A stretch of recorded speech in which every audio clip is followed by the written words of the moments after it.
नमस्कार. आज आपण बनवूया चटपटीत शेवग्याच्या शेंगा फ्राय.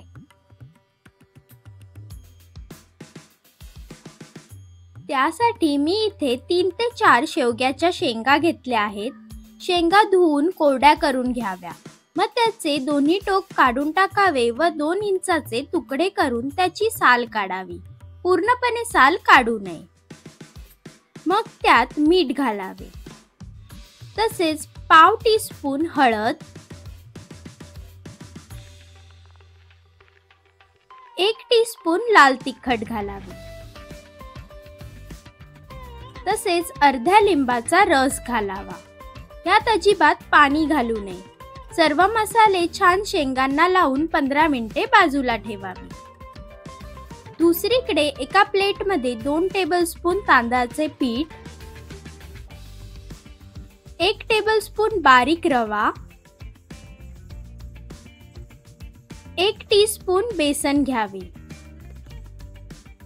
त्यात पाव टीस्पून लाल तिखट घालावे. तसेच चिमूटभर मीठ घालावे. सर्व छान मिक्स करून घ्यावे. पिठाच्या गुठळ्या ठेवू नये. 15 मिनिटांनी मॅरिनेट केलेली शेंग पिठात घोळवून घ्यावी.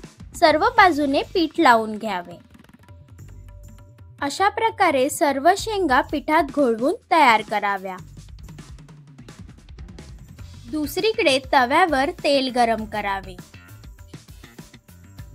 पिठात घोळवलेल्या शेंगा तव्यावर लावून घ्याव्या.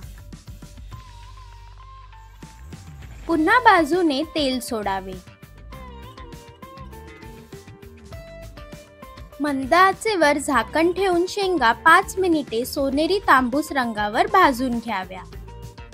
5 मिनिटांनी झाकण काढून शेंगा पलटी करून घ्याव्या व पुन्हा 2 मिनिटे झाकण ठेवून सोनेरी तांबूस रंगावर शिजवून घ्याव्या.